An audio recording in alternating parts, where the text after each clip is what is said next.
The drive for women to really have a drive to work with women started with my passion for justice, and also my passion to end poverty. And when you look at it, most women fall within these brackets. They are the ones that are victims of justice, and also they are in the poverty bracket.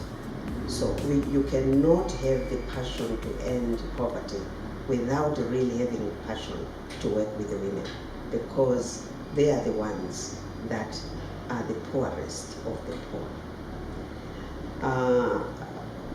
I worked with women from my young age. When I was at school, I was in the Girl Guides and also in the Brownies, in the brigades, and so forth. But as a young woman, I worked with the YWCA, and I was the secretary for rural women. That's where I really developed deep appreciation of what the women were going through and what women were doing. That's where also I met a lot of amazing women who mentored me at that level. So I'm really what I am because of other women who mentored me.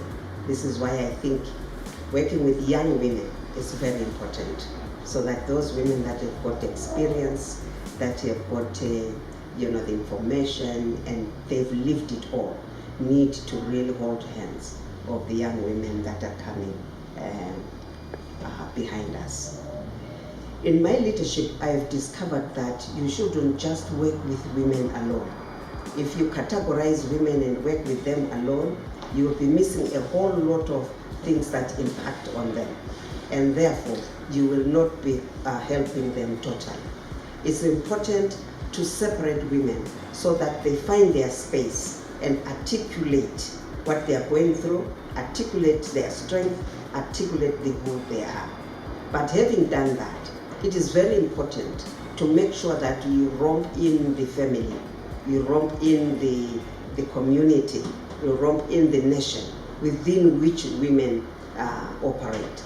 Because if you separate them from these, you will find that when they go back home, they still have to respond to the expectations of family.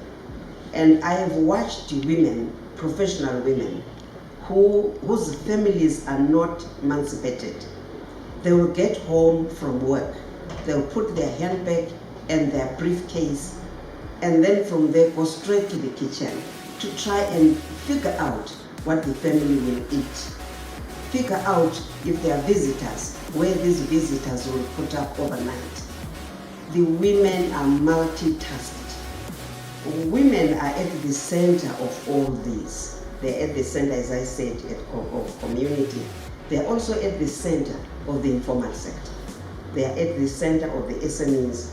Women, when we now deal with women and gender, they are also at the center. It is therefore very important that when we then deal with women, we don't forget that they are part of all this. And if we don't empower them, they will become victims within all these institutions. They will become victims of their families, victims in their community. This is why you now have a lot of gender-based violence, because women are not empowered.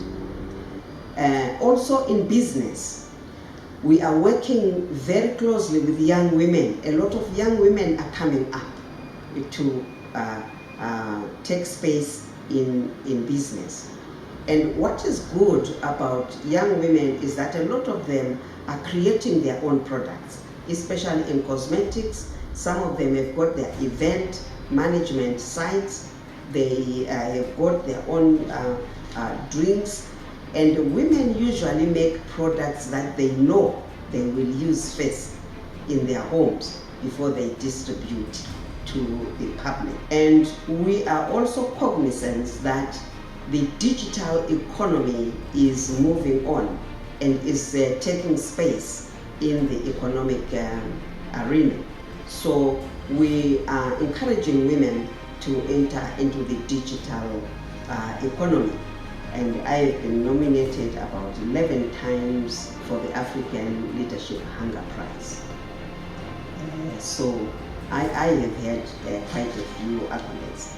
But accolades really, for me, they don't just belong to the individual. They belong to all those that the individual has been working with to make it possible for that individual to work. So I'm very grateful to the communities that I've worked with, that have, and also the SMEs, the women that have enabled me to be recognized.